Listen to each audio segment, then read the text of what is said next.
स्वागत है आप सभी का जीरो खोज के ऑफिशियल चैनल पे दोस्तों। तो आप सभी मस्त होंगे और अपने एग्जाम की तैयारी मस्ती में कर रहे होंगे दोस्तों। कोई इधर उधर में आपके टाइम को बर्बाद नहीं करना है, क्योंकि बात करने का समय ही नहीं है दोस्तों।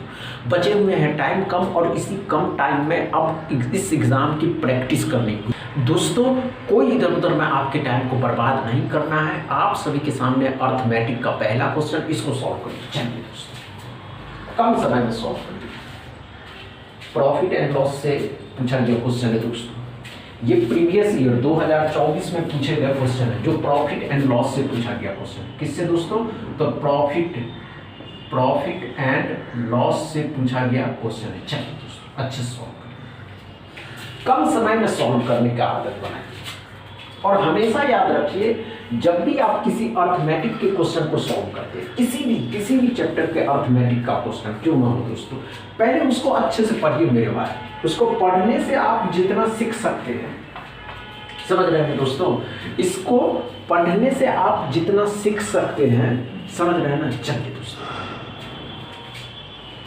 आप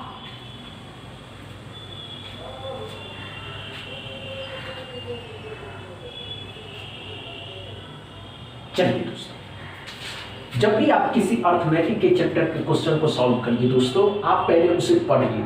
पढ़ने से आप आसानी से समझ सकते हैं कि एक वस्तु का अंकित मूल्य 1600 रुपया है। एक दुकानदार अंकित मूल्य पर 10% की छूट देता है और क्रय मूल्य पर 20% लाभ कमाता है। वस्तु के क्रय मूल्य और अंकित मूल्य के बीच का अंतर ज्ञात करना। सिंपल लॉजिक है दोस्तों। एक फॉर्मूला है सीपी बट्टा में एमपी। आपको सीपी निकालना है, एमपी दिया हुआ। एमपी सीपी का फॉर्मूला क्या होता है? 100 माइनस में डिस्काउंट परसेंट दोस्तों, और इसमें 100 प्लस में प्रॉफिट परसेंट। अब ध्यान से देखिएगा बच्चे, 100 में से 10% का आप डिस्काउंट दे रहे हैं, 100 में 10 का डिस्काउंट दे रहे हैं, और यहाँ 100 में 20 का दोस्तों यहाँ प्रॉफिट हो रहा है। तो सिंपल लॉजिक है दोस्तों, यहाँ 90 हो जाएगा, यहाँ 90 हो जाएगा और यहाँ 120 हो जाएगा। 120 कट गया 3 से काटिएगा 3 बार में, 3 से 4 बार में। दोनों के बीच का अंतर कितना दोस्तों? 1।